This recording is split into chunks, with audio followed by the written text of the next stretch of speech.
What is up, you guys? Welcome back to my channel. Thank you so much for being here with me. If you are new here, please make sure you go ahead, slap that like button and subscribe and hit that notification bell. That way you do not miss an upcoming video here on this creator coaching channel where we learn about all things, how to grow our channel, our brands, how to make money online, work from home, all that cute and juicy stuff. Also, make sure you guys check out in the description box down below the link to my variety channel, which this channel would not be possible without everything I teach over here on this creator coaching channel. I learned from my variety channel, which I started in 2020. Now, this is going to be such a cute video because these are exactly the type of videos that I watched when I was learning every night and discussing and learning and obsessing over all these YouTube mentors. Channels just like this are the reason why I literally grew how I grew on my channel. So if you're wondering what the number one thing you can do to grow your brand or grow your channel or become a better YouTuber, any of those things, right now, just by watching or listening to this, you are literally doing the right thing, because that is what I did every night. I considered myself a full-time creator from the day I started my channel, and all day I would create, and then all night I would learn. I would watch these videos. When I was trying to get to 100 subscribers, I would watch the 0 to 100 subscribers, how to get from 0 to 100. Once I hit 100, I watched how to get to 1,000. Once I got to 1,000, I would watch how to get monetized to get to watch hours. So these videos taught me so much, and what I love most about them is there's like some knowledge within the brackets. So if someone's teaching about 1 through 100, it's because they just hit the 100, or the 1,000, they just hit the 1,000. So for me, it's exciting to be here and say that I hit the 50,000 subscribers on my variety channel. And now, although this isn't like a play-by-play on the exact method on what I did, this is a great conversation for you to learn by. And that's what all the videos here on my channel are. They're kind of like summarizations of lessons that I learned throughout my YouTube career in the past almost 3 years. So what's really cool about this video is that's where I'm at. I'm at the 50K mark, and everything I learned is very new, very up to date. It's here to teach you. It's here to be here for you guys. If you guys are interested in the one-on-one coaching consultations and channel reviews and such, that information is down below, can be booked in the description box down below, and my email is down there as well. So feel free to reach out if you're interested in any one-on-one channel growth marketing tactics or things to help you guys with more direct questions. I'm here for all of that. And also in the comments down below is a great place to leave questions for me as well. So I always say, like, this whole 50,000 subscribers feels like a dream because it has really snowballed after a certain point. And one of the hardest things of getting the 50,000 subscribers was definitely the beginning. The first 100, the first 1,000, that is the hardest. To get people to realize that you want to be taken seriously and that this is what you want to do, and have them believe in you, was the hardest thing to do, because I realized I was so many words and I was so many actions on what I wanted to be and how I wanted the channel to go. But when you looked at the channel and you saw I didn't even have 100 subscribers, it was hard to believe that I would get anywhere. The only people who really understood that I was on the path that I was on were a very few subscribers. And once that started to grow, that's when I started to realize how YouTube works. And it was really cool because I was under 100 subscribers, I believe, and one person left a comment kind of validating my existence on YouTube and was kind of just like, this is only your 3rd video, but you're about to go very far. I see greatness in your channel. Like, they told me what I needed and wanted to hear so very badly at such an early point in my YouTube career. So I never forgot her. I never forgot that comment and that moment and that feeling of like, that's all I ever needed. And I've always been a creative. I've always been a performer of some point, throughout drag and acting and theater and stuff like that. And throughout all of that, throughout all of the different artistic careers that I've had, I've always been that person to only need that one person, you know, that one person to believe I should have that role, that one person to believe believe that I'm charming and funny enough and know what I'm talking about in a certain specific video or topic. Like, I just need one person to believe that I could be a great YouTuber, and I did. I had that one person comment randomly, subscribe and join the channel, and leave that comment, and it changed my life forever. And ever since then, it's been so lucky to have that fire under me, you know what I mean? Like, and I always want people to put their best foot forward from the very beginning. So whether you're at 100 subscribers, 2,000, 20,000, it's so important to always act like you're higher than what you have, you know. And that was one of the compliments one of my great friends gave me, my great friends, YouTube friends, like I always call him, because he's my mentor, I'm his mentor, we teach each other YouTube, we've grown together. But one of the things he said to me when I had about 100 subscribers was like, oh my gosh, like, you carry your channel like you have 1 million subscribers. Like, and that stuck with me too. And I really remembered that, and I continue to carry that essence of, okay, yeah, even if I am not even getting 50 views on the video, let's act like this video is about to get 1 million views.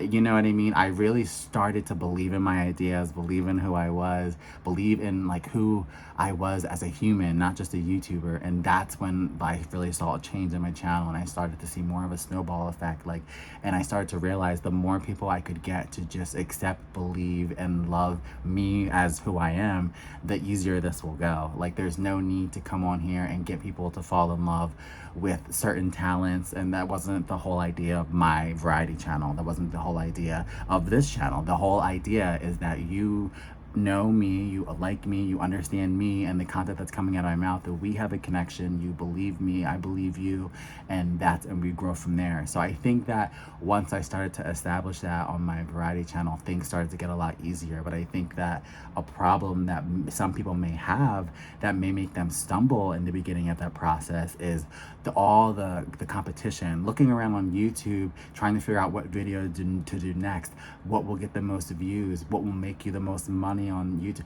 All of those questions, that if you ask those questions in your mind before you do a video, I just feel like those are all not the best questions to ask. And I had to stop thinking about what would get views and stop thinking about, unfortunately, what could possibly do well monetize wise. And I had to really think about, what did my heart want? What did my heart want to put out on my channel? Because the channel has become such an extension of me and who I am and my personality and my life, that what I put out there matters. So I no longer wanted to just do videos if I knew it would get a lot of views, or I no longer wanted to do a bunch of videos if I knew those videos would get highly monetized, because the people, the comments they're not stupid. They can see when something's in my heart and something's not. So we got to a point with my variety channel that I only wanted to create content that was special to me and near and dear to my heart. And then after about a year into that, I realized that so much of the content that's really special to me and near and dear to my heart is that content of knowledge, is learning about YouTube, learning about the algorithm, learning about the secrets of views and things like that. That's what really, truly started to excite me. So that's where the second channel came about. And I was so excited to do that, because so much YouTube advice had told me that a variety channel wouldn't do well and that you shouldn't have a bunch of mixed content. But I couldn't stop just emptying my creative endeavors into one place. And for me, the variety channel was a way for me to put all those things that meant so much to me in one place and give it a home where people can view it and really appreciate it. So people kept telling me that it would not grow and that it's going to grow slow, and I never wanted to stop what I was doing, but I did want to start a niche down channel, out of the respect that all the coaches and mentors I was learning from were telling me that, you know, you want to grow with a niche channel, you will grow with one. It makes more sense as far as like getting the outcome of your work. So it was really exciting starting a coaching channel, knowing that this content would be more niche down, more knowledge based, and not so broad. But I'm so proud of my variety channel that I never gave up on it, and that she's still thriving. She has everything in her I believe in so much, and it's not just the most random things, it's all things that are near and dear to my heart. So whether that be movies, television, Broadway, acting, singing, whatever it is, you know that I'm only doing it because it's something that came from the heart. And it feels so good to say that. And I feel bad, honestly, for any channels that don't make content based on what they want to what they want to feel and what they want people to feel from them. They kind of may do it for the wrong reasons, and I feel like that's what might lead to the burnout. That's what might lead to not wanting to do it as much, because it's not directly coming from the heart. You can easily start something for the money or start something for the views, but you will kind of like, you'll fizzle out fast if you're not doing it for the right intention. So everything has been smooth sailing ever since I decided to post from the heart and post from what I feel and what I know that I want to see and be proud of and be connected to. And that would be my best advice for anyone, whether you're trying to get to the 100 or you're trying to get to the 50K subscribers. That would be my best advice, is stop looking around at that competition. Definitely look out for help.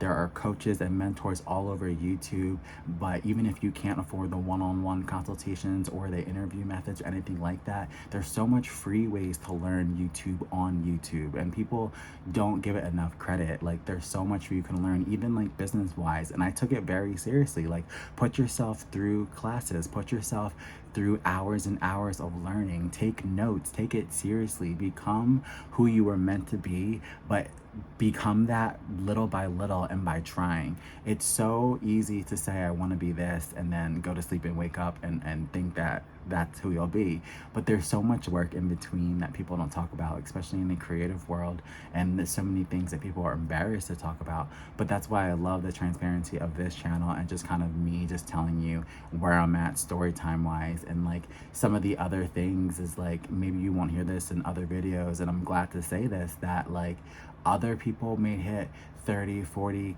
50K subscribers and they may get big brand deals, they may get lots of high channel revenue, but I'm someone who's not getting a lot of brand deals, someone who's not, you know what I mean? Like, I'm still growing, I'm still learning that path. So I want to be also that voice to say that, you know, there's not thousands of dollars being thrown at me via ad revenue or via brand deals, but I am getting offers, I am growing, and I'm excited to just be part of the journey and hopefully get to a point where the other creators are, where they're, you know, creators and YouTubers are known for doing so well. But that's the beauty of this channel and me voicing my opinion and telling you I'm at a channel that has 50,000 subscribers and still not breaking a certain point, even money wise, as far as what I put into my art and what I put into my work. So people should know that that could happen. Like, there's an option that you're not gonna be as successful as you may think at a certain milestone, but that doesn't mean you stop, and it doesn't mean you keep going, because everyone essentially will have like a different story, a way to make money, a different breakthrough moment, you know, and mine may not have come soon, might not have come yet, and others may have come before mine, and that's absolutely fine. That's the whole point of all of us sharing our stories, sharing our journeys, so that we can see and compare to one another who's doing what and where and why, and see where we could be, you know what I mean? I think that's the most you should get out of the inspirations across YouTube. Don't compare yourself on like a negative level. Always go out there and notice, like, this is what I can do, this is what I can be. I mean, one of the first YouTube videos that I watched, the coaching videos I watched, and I noticed so many things about YouTube and the algorithm, what she was making. It never put fear in me and never put jealousy in me. It was showing me, wow, that's possible. This is what she's making on YouTube by doing this, X, Y, and Z, boom, boom, boom. That transparency is how we learn from each other and how we can grow. So hopefully you guys got some knowledge from this video. If you did, comment down below. There's so much that goes into that journey of just owning who you are and producing the best content you can do. And it's so not always about that best camera or that best channel or that best of anything. Sometimes it's really about giving it everything that you have. And if all you have is not the best, sometimes that's still okay, you know? It's still okay to put your best foot forward and grow from that, and know that it's not perfect. And that is another lesson that I found extremely helpful in this process of growing, is just literally, whether your foot is dusty or not, put it forward, keep moving, keep walking, keep stepping, ignore the negative, hold on to the positive, and absolutely just become who you're meant to be. So hopefully you guys got knowledge from this. I thank you so much for joining me in this conversation about those pros and those reasons and stories of how I got to this 50,000 subscribers. I'm so grateful, and I'm so excited to see both my channels continue to grow. Do not forget to reach out via email or in the comments down below any help you guys want on your channels. I am here to help. We are growing together. I love you all, and I will see you in the next video. Bye.